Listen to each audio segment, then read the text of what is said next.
सबको जय मसीह की। मैं प्रोफेट बजिंदर सिंह आप सबका स्वागत करता हूं कि आज का हमारा टॉपिक है प्रार्थना बंधनों को तोड़ती है। जिन लोगों को लगता है कि मेरी प्रार्थना सुनी नहीं जा रही, मैं बीमार हूं, मैं समस्या में हूं, या बहुत मैंने प्रार्थनाएं कर लिया, मेरी प्रार्थनाओं से कुछ नहीं हो रहा, अगर आपको लग रहा है कि मेरी समस्याएं पहाड़ बनकर खड़ी है मेरे सामने, तो आज ये मैसेज को सुनने के बाद आपकी प्रार्थनाएं मजबूत होंगी और आपको खुद पता लगेगा कि मैंने प्रार्थना ही नहीं किया, इसलिए मेरे जीवन में मेरी आशीषें डेड रही हैं, इसलिए मेरी आशीषें खत्म हो चुकी हैं। लेकिन आज जब से आप दोबारा से प्रार्थना स्टार्ट करेंगे तो परमेश्वर का आत्मा आपकी जिंदगी में एक बड़ा काम करेगा। आपको विश्वास रखना है। बाइबल बोलती है कह रहा है कि जो प्रार्थना नहीं करता वो भूखा मरता है, क्योंकि बाइबल में लिखा कह रहा है धर्मी जन की प्रार्थना से बहुत कुछ हो सकता है, और कह रहा है कि मैं धर्मी जन को भूखा मरने नहीं दूंगा। ये बहुत बड़ी बात है। लेकिन धर्मी कौन है? वो कहता है जो पाप नहीं करते और जो अपने टाइम के अनुसार परमेश्वर के से तीनों टाइम प्रार्थना करते हैं, तो वो कौन है? वो धर्मी है, जो परमेश्वर की इच्छा पर चलते हैं। तो धर्मी के लिए परमेश्वर ने साफ कर दिया बाइबल में, कह रहा है कि मैं धर्मी को भूखा नहीं मरने दूंगा, उसको टुकड़े नहीं मांगने पड़ेंगे, वो किसी भी टुकड़े का मोहताज नहीं रहेगा। वो क्यों? क्योंकि परमेश्वर का आत्मा आपसे प्यार करता है। वो चाहता है कि मेरे बच्चे मेरे से बस इजहार करें कि मैं कहां कमजोर हूं। आप कहां कमजोर हैं? आप बताओ परमेश्वर को। आप बिजनेस में कमजोर हो, वो मजबूत करेगा, लेकिन आप प्रार्थना करके बताओ। परमेश्वर से विनती करनी पड़ती है। हम क्या करते हैं? किसी लीडर के पास या हम किसी अपने ऑफिसर के पास जाते हैं तो हम विनती करते हैं, हम हाथ जोड़ के प्रेयर करते हैं, विनती करते हैं। जब हम रिश्ता लेने के लिए भी जाते हैं तो विनती करते हैं कि मैं विनती करता हूं। मतलब कि आपको क्या करना है? आपको विनती करनी है, प्रार्थनाएं करनी है। परमेश्वर आपकी प्रार्थनाओं का उत्तर जरूर देगा। कि एक जगह लिखा, जब अशुद्ध आत्मा मनुष्यों में से निकल जाती है तो सूखी जगहों में विश्राम ढूंढती फिरती है। कहीं कि वो वापिस जाती है वापिस, लेकिन जब जाती है उन लोगों के अंदर जाती है जो लोग प्रार्थना नहीं करते। हालेलुया। जब उनको प्रार्थना करने पाती है फिर वो वहां नहीं जाती है। हालेलुया। बोलती है बाइबल कि दुष्ट आत्माएं कह रही है सूखी जगह पर विश्राम करती हूं मैं। अरे कहां करती है? सूखी जगह पर। कौन सी है घर में सूखी जगह? मतलब कि अशुद्ध आत्माएं लोगों में से निकल जाती हैं। यहां लिखा जब निकल जाती हैं। इसका मतलब कब निकलती हैं? जब हम प्रार्थनाएं करते हैं। जब हमने यीशु मसीह के नाम पर विश्वास किया तो दुष्ट आत्माएं हमारे में से निकल चुकी हैं। कुछ दुष्ट आत्माएं दिखती हैं, कुछ दुष्ट आत्माएं नहीं दिखती।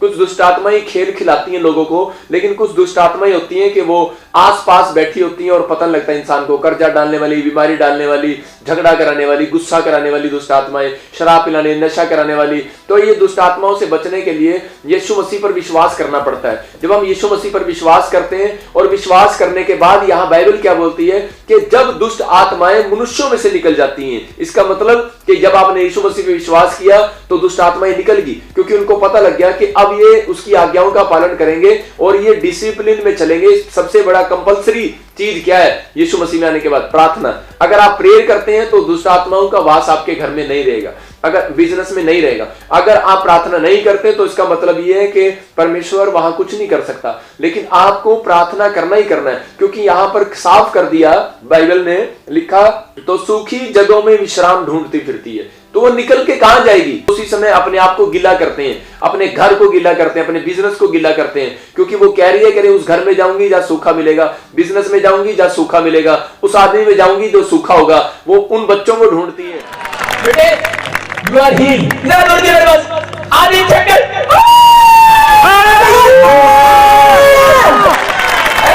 अभी किसने पकड़ लिया तुझे? मालूम नहीं। मालूम नहीं? अभी कैसा लग रहा है? आपने देखा है कि नहीं? कौन है ये? उन औरतों को ढूंढती है जो निराश रहते हैं, जो चिंता में रहते हैं, नेगेटिव सोचते रहते हैं, नहीं शायद परमेश्वर मेरी मदद नहीं करने वाला, मैं बीमार होगी, मैं मर जाऊंगी, मेरी शादी नहीं होने वाली, मेरी जॉब नहीं लगने वाली, मैं अपनी जिंदगी में कुछ नहीं कर सकता। अगर ये ऐसे सवाल आपके अंदर घूम रहे हैं तो आप सोचो आपके आसपास दुष्ट आत्माएं घूम रही हैं। तो उसी समय उसको हराने के लिए शैतान को आपको क्या करना है? क्योंकि वो सूखी भूमि में ढूंढ रही है। कहती वो सूखी भूमि कौन है? कहते हाँ ये औरत सूख रही है, कि विचारों में जा रही है, अपने ख्यालों में सूख रही है कि मैं प्रार्थना नहीं करूंगी, परमेश्वर मेरी सुनता नहीं है। तो उसी समय क्या होगा? शैतान आपके घर पे एंट्री करने लगेगा, आपके बिजनेस में, आपके जीवन में, आपके लाइफ में बर्बाद करने लगेगा। लेकिन उसी समय परमेश्वर के लोग क्या करते हैं? परमेश्वर के लोग जब घर से निकलते हैं तो प्रार्थना करते हैं, घर आते हैं तो प्रार्थना करते हैं, हम खाना खाते हैं तो प्रार्थना करते हैं, हम बाइबल पढ़ते हैं तो प्रार्थना करते हैं। तो शैतान को चीड़ होती है, कहते हैं कि ये तो दे प्रार्थना दे प्रार्थना दे प्रार्थना, कहते इतनी प्रार्थना करते हैं, कहते मेरा यहाँ कोई काम नहीं, कहते मैं यहाँ नहीं जाऊंगी। क्योंकि देखो वचन में लिखा, जब अशुद्ध आत्मा मनुष्यों में से निकल जाती है विश्वास करने के बाद, कह रहे तो सूखी जगहों में विश्राम ढूंढती फिरती है। जो लोग सूखे हैं अपनी बीमारियों को देखकर, जो लोग सूखे हुए अपने बिजनेस को देखकर, जो लोग सूखे हुए अपने खाबों को देखकर, अपनी समस्याओं को देखकर, जो सूखे हुए हैं, इनकी हड्डियां सूख गई हैं, इनकी नसें सूख गई हैं, कह रहे इन्हीं हड्डियों से, इन्हीं सूखे लोगों से, इनके विचारों से भविष्यवाणी कर, कह रहा मैं इन सूखी हड्डियों में आज जान डालकर। मतलब जो प्रार्थना नहीं करते, जो निराश रहते हैं। फिर कह रहा और जब नहीं पाती तो कहती है कि मैं वहीं लौट जाऊंगी जहां से आई थी। मतलब कि जब वो उनको देखती है दोबारा कि यार ये पहले यीशु मसीह विश्वास नहीं करते थे तो मैं इनके घर में थी, जब ये करते हैं तो मैं निकल गई, कहती है। लेकिन वो दोबारा आती है एंट्री करने के लिए। कुछ लोग मसीह में आने के बाद फिर उसके बाद ढीले हो जाते हैं, वो दोबारा एंट्री करने के लिए आती है। लेकिन वो कहती जो नहीं पाती, जिन विश्वासियों को, जिन लोगों को वो वैसा नहीं पाती जैसे पहले थे, जो पाप में थे अब उनको पाप में नहीं पाती, जो प्रार्थना नहीं करते थे अब उनको प्रार्थना करते पाती है। तो वो कह रही है कि मैं उनके घर में नहीं जा पाती, मतलब कि मैं उनके घर में एंट्री नहीं कर पाती। ये बहुत बड़ी बात है। तो ये कारण ही यही है, कहता है कि जब हम सूखते हैं प्रार्थना में नहीं करते, जब हम बाइबल पढ़ने में सूखते हैं, या हम बाहर आने जाने में प्रार्थना करने में ढीले होते हैं, निराश होते हैं, चिंता में होते हैं, तो उसको एंट्री मिलती है। तो उसी समय परमेश्वर का आत्मा यही बात बताना चाहता है आपको, कह रहा है कि प्रार्थना करना एक इजहार करना है परमेश्वर से। जब आप प्रार्थना करते हैं तो परमेश्वर मेरे घुटनों में दर्द हो रहा है, मेरा काम नहीं चल रहा, मेरा बिजनेस नहीं चल रहा, तो आप इजहार कर रहे हैं परमेश्वर मैं यहाँ कमजोर हूं, मेरी मदद कर नहीं प्रार्थना हो रही है, तो परमेश्वर को कहो कि परमेश्वर मेरी हेल्प कर, मैं प्रार्थना करना चाहता हूं। आप देखो दाऊद के जीवन से, दाऊद के साथ क्या हुआ। दाऊद का जो बच्चा था वो उसके कहने में नहीं थे, और परमेश्वर ने कहा क्या दाऊद तू मेरे लिए घर नहीं बनवाएगा, तू मेरे लिए तंबू नहीं बनवाएगा, क्या मैं बाहर ही फिरता रहूंगा, तू मेरे लिए मंदिर नहीं बनवाएगा, तेरे को अपने पास अपने रहने के लिए घर है, छत है, सब कुछ है, लेकिन मेरे लिए कुछ नहीं करेगा। तो उस समय दाऊद ने क्या किया, दाऊद जब हम भजन संहिता 132 पढ़ते हैं तो दाऊद ने कहा कि परमेश्वर मैं अब ना नींद आने दूंगा, आंखों में झपकी नहीं आने दूंगा, कहता मैं बेड पे नहीं जाऊंगा, मैं अपने घर में नहीं जाऊंगा, कहता मैं नीचे बैठकर प्रार्थनाएं करूंगा, लेटकर प्रार्थनाएं करूंगा। आप कैसे भी प्रार्थना कर सकते हैं, आप छत पे भी कर सकते हैं, लेट कर भी कर सकते हैं, घुटने टेक कर भी कर सकते हैं, आप हाथ जोड़ के भी कर सकते हैं, आप चलते फिरते भी कर सकते हैं। परमेश्वर के आत्मा को मतलब है सिर्फ इजहार करना, मतलब प्रार्थना करना। तो उस समय जब उसने प्रार्थना करना शुरू किया तो उस समय उसने कहा परमेश्वर मेरे बच्चों को तू इस लायक बना, ये आशीष दे। तो उसने अपने बच्चों के लिए प्रार्थना किया। क्या होता है कि हम लोग जब निराश हो जाते हैं बच्चों को लेकर, परिवार को लेकर, तो दाऊद ने क्या किया, अपने बच्चों को देख करके जब उसके कहने में नहीं थे तो उसने प्रार्थना किया। तो अगर आज आपके रिश्तेदार, आपके परिवार, आपके बच्चे आपके खिलाफ हैं, आपको झगड़ा करने की जरूरत नहीं है, आपको प्रार्थना में जाने की जरूरत है। और दाऊद ने प्रार्थना किया अपने बच्चों के लिए कि परमेश्वर मेरे बच्चों को फेमस कर, और परमेश्वर ने क्या किया, उसकी फैमिली को, उसके बच्चों को फेमस किया, सुलेमान को फेमस किया। क्यों फेमस हुआ, अपने बाप की प्रार्थना से फेमस हुआ। अगर आज आप अपने बच्चों को फेमस करना चाहते हैं तो आप प्रार्थना करना स्टार्ट करें। अगर बच्चे फेमस होना चाहते हैं तो वो प्रार्थना करना स्टार्ट करें। मतलब कि जब वो प्रार्थना करते हैं तो अपने आप को गीला करते हैं। जब कोई मेहमान सोफे पर आकर बैठता है, अगर वहां लोटे का पानी, लोटे में से पानी पड़ा होगा तो क्या होगा, वो एकदम से खड़ा हो जाएगा। तो ऐसे ही दुष्ट आत्मा भी है, अगर वो आपके सोफे पर बैठने लगेंगी तो उसी समय खड़ी हो जाएंगी। क्यों, आपके घर में बैठ लेंगी तो खड़ी हो जाएंगी, भागने लगेंगी, आपके बिजनेस में बैठने लगेंगी तो भागने लगेंगी, गाड़ी में बैठेंगी तो भागने लगेंगी, आपके बैंक बैलेंस की ओर नजर करेंगी तो भागने लगेंगी। क्यों, क्योंकि आपने वहां पानी डाल दी। जब आप प्रार्थना करते हैं तो उसी समय क्या होगा, जब आपके घर में मिट्टी, कोई अगर मिट्टी से कोई पैर लगा के आता है, मिट्टी आती है अंदर, तो आप क्या करते हैं, आपका नौकर पानी मारता है, पोचार मारता है, सफाई करते हैं कि गंद आ गया, मिट्टी आ गई है। तो ऐसे ही है, जब हम प्रार्थना करते हैं, अगर आपके घर पे किसी ने जादू टोना कर दिया या कर्जे वाली आत्मा आ गई, कोई जादू टोने वाली आत्मा आ गई है, तो स्वर्गदूत पानी मारेंगे। आज मेरे कहने से नहीं, आपके कहने से भी पानी मारेंगे। मेरे कहने से तो मार ही रहे हैं वो पानी। मैं कह रहा हूं कि जब हम प्रार्थना करते हैं तो उसी समय क्या होता है कि स्वर्गदूत आते हैं बाल्टी लेके और वो पानी मारते हैं। वो पानी मारते हैं, इनके बिजनेस से चल बाहर, जो जादू टोना किया कराया, जो भी कोई प्रॉब्लम्स है वो सब बाहर। मतलब कि जो भी कर्जे वाली आत्मा आ रही है, घर में घुस रही है, मतलब वो वहां आती है जहां सूखी भूमि है। तो इसलिए गीला कर दो। जब आप गीला कर दोगे तो मेहमान थोड़ी देर के लिए अंदर नहीं आता, लोग अंदर नहीं आते। वो बोलते जब आप पोछा लगाते हैं अच्छी जगह, या बोलते हैं अपने पति को ही बोलते हैं अंदर नहीं घुसना, मैंने पोछा लगाया, और जब वो अंदर आ जाता है तो आपको गुस्सा आता है कि नहीं। तो ऐसे ही परमेश्वर से जब आप प्रार्थना करते हैं तो स्वर्गदूत आपके गेट पर खड़े हैं। अगर कोई गंद आपके घर में आएगा तो वो स्वर्गदूत पानी मारेंगे, उसको बाहर निकालेंगे, उस गंद को बाहर निकालेंगे, उस कूड़े को, कचरे को, बेरोजगारी को आपसे जीवन से बाहर निकालेंगे, लेकिन आपने ये ताकत को रखना है। मैं यही बता रहा हूं कि प्रार्थना करने के बाद बहुत सारे लोग कहते हैं कि हमें प्रार्थना किया लेकिन परमेश्वर को दिखाई नहीं देता क्या, और स्वर्गदूतों को दिखाई नहीं देता क्या, हम कितने टाइम से बीमार पड़े हैं, समस्याएं पड़े हैं, हमारे घर में आशीष नहीं है। परमेश्वर का आत्मा बोलता है मांगते रहोगे तो मिलता रहेगा। बाइबल बोलती है तुम मांगते नहीं इसलिए मिलता नहीं। यहां पर क्या था कि दुआ करा, तुम दुआ नहीं करते इसलिए मैं देता नहीं। तो ये बाइबल का नियम है, कहता कि आप मांगते रहो। कहता जब आप मांगते रहोगे तो आप एक ईंट लगा रहे हो, जैसे आप एक ईंट लगा रहे हो तो आप उसी समय जैसे ही आप एक दीवार बनेगी, 2 बनेगी, 3 बनेगी, 4 बनेगी, तभी लेंटर पड़ेगा ना। मतलब ये एक दीवार खड़ी करने से लेंटर कभी नहीं पड़ता। मतलब आप इतनी प्रार्थना करो कि जैसे हन्ना ने गिड़गिड़ा कर प्रार्थना की, जैसे एलिया ने जब बारिश मंगाई तो परमेश्वर से, तो उसी समय क्या हुआ, अकाल हटाने के लिए तो उसने प्रार्थना की। मतलब वो प्रार्थना करने वाला बंदा था। तो उस समय क्या हो गया, उसके कानों में उसको बादल की गिड़गिड़ाहट की, शोर की आवाज सुनाई दी। मतलब कि आप प्रार्थना करो और आपको शोर सुनाई देगा। आज मैं सच कह रहा हूं कि वो आवाज सुनाई देगी आपको, आपकी आशीषों की आवाज सुनाई देगी, आपके बरकतों की आवाज सुनाई देगी। आपको पहले से ही इंटीमेशन हो जाएगा, आपको पहले से ही पता लग जाएगा कि हाँ मेरे जीवन में कोई अच्छा काम होने के लिए जा रहा है। इसलिए हर मसीह लोगों की, आज मेरे लिए लोग, बहुत सारे लोग प्रार्थना करते हैं, मैं उन लोगों का धन्यवाद करता हूं कि जब भी मैं कई बार इंग्लैंड जाता तो मेरे लोग मेरे लिए दुआ करते हैं, या मैं कहीं भी फॉरेन में जाऊंगा तो मेरे लोग मेरे लिए दुआ करेंगे, या मैं कहीं मीटिंग जाऊंगा करने के लिए तो लोग मुझे बताते हैं कि मैंने दर्शन देखा, आप आ रहे हो, मैंने दर्शन देखा कि आप प्रार्थना कर रहे हो और हमें आशीष मिल रही है। मतलब कि अगर आप मेरे लिए दुआ करते हैं तो परमेश्वर आपको गिला करने के लिए जा रहा है, आशीष देने के लिए जा रहा है, बरकतें देने के लिए जा रहा है। अगर मैं आपके लिए दुआ करता हूं तो मेरे ऊपर बरकतें आती हैं। तो आप अपने लिए जब दुआ करते हैं तो आप अपने बच्चों के लिए करते हैं, परिवार के लिए करते हैं, तो ऐसा कोई टाइम नहीं है कि परमेश्वर आपको आशीषों से वंचित रखे। लेकिन वो बताना चाहता है, कहता है जब प्रार्थना नहीं करते। यहाँ पर शाऊल क्या था, शाऊल परमेश्वर के लोगों को सताता था। तो उस समय क्या हो गया कि यीशु मसीह ने डायरेक्ट उसको दर्शन दिया और उसको कहा कि शाऊल तू मुझे क्यों सताता है। बोलता है मैं नहीं सता रहा परमेश्वर तुझे, लेकिन प्रभु ने कहा कि तू मेरे लोगों को सता रहा है। किनको? जो प्रार्थनाएं करते हैं, जो मेरे नाम को लेते हैं। तो उसी समय क्या हो गया कि वो 3 दिन के लिए अंधा हो गया।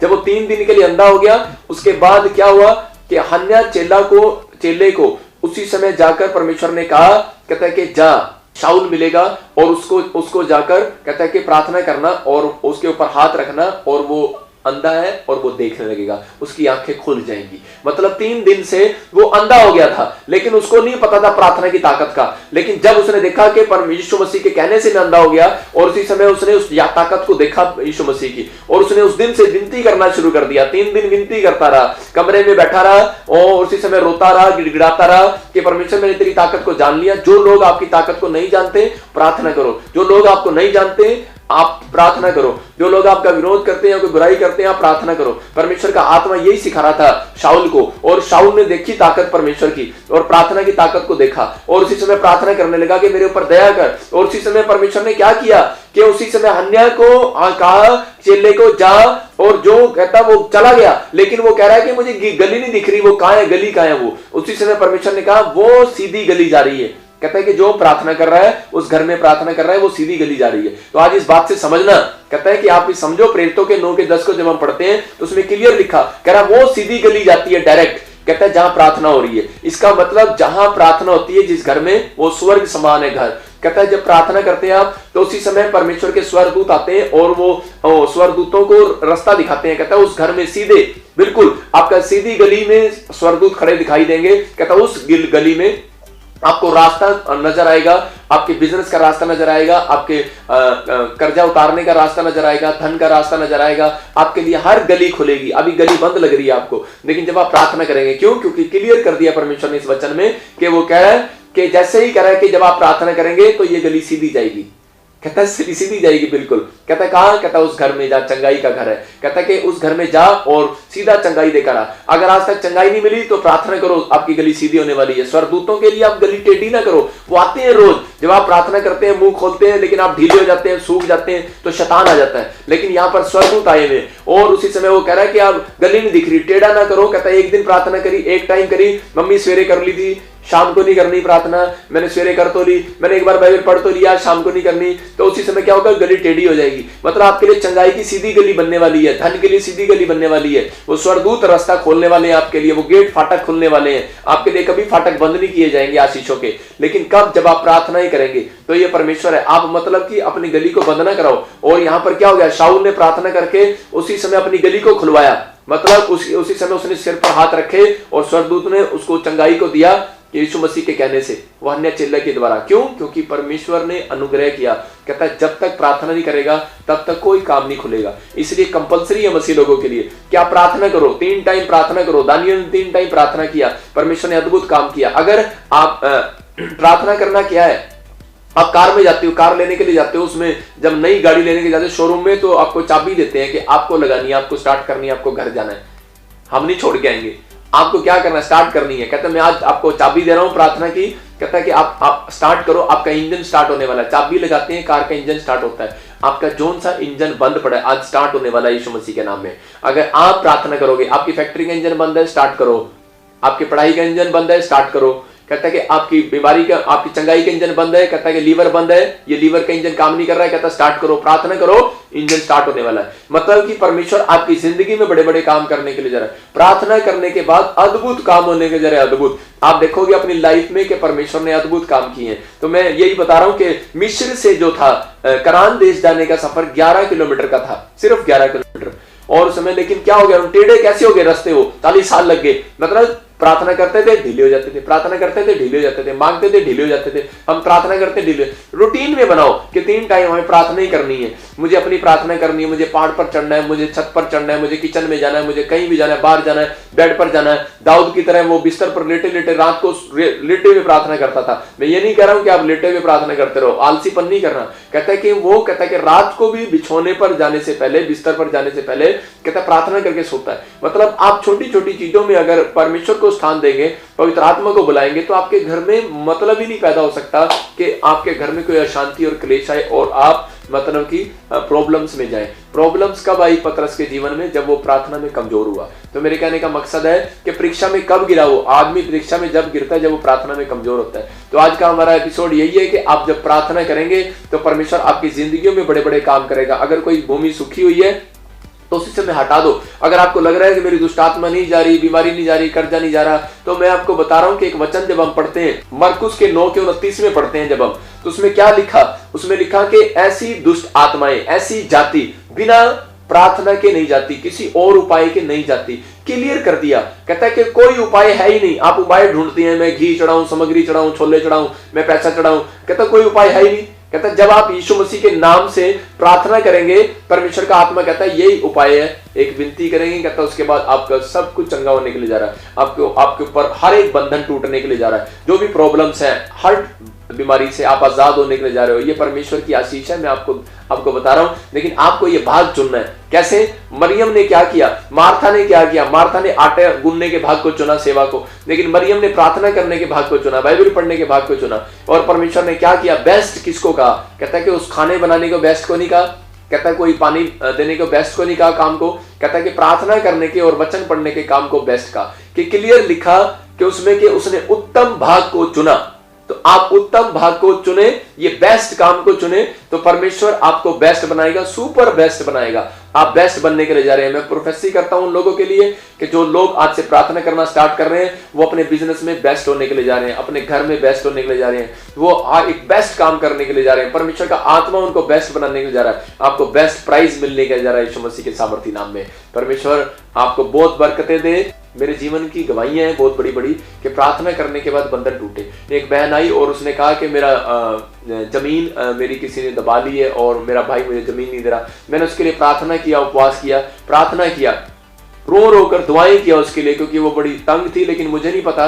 लेकिन मैंने प्रार्थना किया, परमेश्वर के आत्मा ने उसके जीवन में अद्भुत गवाही बनाई। उसके पास 28 किले उसके भाई ने उसके नाम कर दिए। मतलब छोटी बात नहीं है, ये परमेश्वर है। एक औरत का हस्बैंड उसको छोड़कर चला गया, आपस में उनकी लड़ाई झगड़ा हुआ, तलाक देने की नौबत आ गई, लेकिन प्रार्थना किया। मैंने उसको यही कहा कि आज तू प्रार्थना कर और परमेश्वर तेरी प्रार्थना से काम करने वाला है। तो जब उसने प्रार्थना ही किया, 3 दिन फास्टिंग प्रेयर किया, तो परमेश्वर ने उसके जीवन में अद्भुत काम किया। तो मेरे कहने का मकसद यही है, उसका हस्बैंड वापस आ गया। तो प्रार्थनाएं जो है बंधनों को तोड़ती हैं, लेकिन करके तो देखो। तो मैं अभी आप सबके लिए दुआ करूंगा। आइए हम आंख बंद करें। परमेश्वर, मैं तेरा दास प्रार्थना करता हूँ इसी समय पवित्र आत्मा जी जितने लोग इस समय परमेश्वर पवित्र आत्मा तेरे अनुग्रह से पवित्र आत्मा जी जिन्होंने तेरे वचन को सुना और परमेश्वर अमल किया, इस समय पवित्र आत्मा जी आज से जब ये प्रार्थना करने लगे, इनकी प्रार्थनाओं के उत्तर आने लगे यीशु मसीह के सामर्थी नाम में। और मैं विश्वास करता हूं कि पवित्र आत्मा जी जो भी कोई कर्जे में है, इसी समय कर्जे के बंधन से इसी समय आजाद हो जाए। मैं इसी समय प्रार्थना करता हूं पवित्र आत्मा जिनकी शादियां नहीं हुई हैं, जिन बच्चों की पवित्र आत्मा जी जो माँ बाप अपने बच्चों के लिए एक अच्छा फ्यूचर ढूंढ रहे हैं, एक फैमिली कोई अच्छी फैमिली ढूंढ रहे हैं, परमेश्वर मैं तेरा दास हूं और प्रार्थना करता हूं कि पवित्र आत्मा इनको इस महीने में परमेश्वर एक अच्छा रिश्ता मिलने पाए यीशु मसीह के सामर्थी नाम में। पवित्र आत्मा जी मैं प्रार्थना करता हूं इसी समय जो लोग लोन लेना चाहते हैं परमेश्वर वो उनके सच में लोन पास होने पाए। पवित्र आत्मा जी जो भी कोई शुगर का पेशेंट है, किडनी में प्रॉब्लम है, इसमें पथरियां रसोली हैं, यीशु मसीह के नाम से हर बीमारी निकले बाहर यीशु मसीह के नाम से। मैं इसी समय हुक्म देता हूं उन गंदी बीमारियों को जाओ छोड़ो इनको यीशु मसीह के नाम से।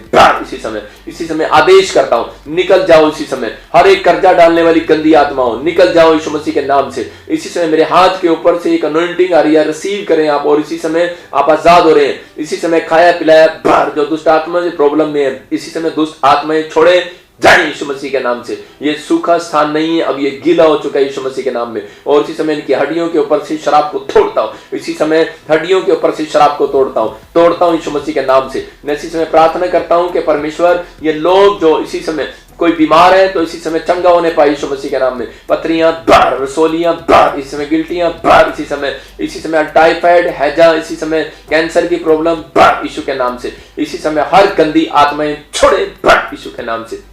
लीवर में प्रॉब्लम है, इन्फेक्शन है, ब्लड में इन्फेक्शन है, खून नहीं बढ़ता, इसी समय यीशु के नाम से। इसी समय पवित्र आत्मा यीशु मसीह नासरी के नाम से मैं स्वर्गदूतों को भेजता हूं और आदेश करता हूं जाओ इनकी हड्डियों को, नसों को, मांसपेशियों को मजबूत करो यीशु मसीह के सामर्थी नाम में। मैं विश्वास करता हूं परमेश्वर आपने इसी समय इनको छुआ और चंगा किए और जिसके फेफड़ों में कोई पानी भरा हुआ इसी समय चंगा होने पा रहा है यीशु मसीह के नाम में। पवित्र आत्मा ने मुझे दिखाया भी कोई भाई है जिसके फेफड़ों में प्रॉब्लम है, आप आजाद हो रहे हैं यीशु के नाम में। किसी को टीवी की प्रॉब्लम है, कोई राजू तेरे घर में कोई टीवी की प्रॉब्लम है, परमेश्वर का आत्मा बोल रहा है कि वो प्रॉब्लम नहीं रहेगी। चेस्ट में पेन होता है, सुमन बहन परमेश्वर तुझे चंगा करने के लिए जा रहा है। पवित्र आत्मा बोल रहा है कि मैं आजाद कर रहा हूँ इसी समय हर एक सर्वाइकल यीशु के नाम से। पवित्र आत्मा जी प्रार्थना करता हूँ जो भी कोई सर्वाइकल का पेशेंट है, वो कैंसर का, टाइफाइड का, कोई बवासीर का पेशेंट है, कोई भी लंगड़ा है, कोई बहरा, पैरालाइज है, इसी समय यीशु के नाम में चंगा होने पाए। और पवित्र आत्मा जी प्रार्थना करता हूं इसी समय प्रभु यीशु मसीह के नाम से इनके बिजनेस खुल जाए, प्रॉपर्टी के बिजनेस खुले, हर प्रकार का बिजनेस खुले यीशु मसीह के नाम में। पवित्र आत्मा ने मुझे अभी दिखाया, मैं विश्वास करता हूं और महेंद्र आपके बिजनेस को परमेश्वर खोल रहा है। मैं इसी समय ब्लेस करता हूं आपको यीशु के नाम में, आमीन।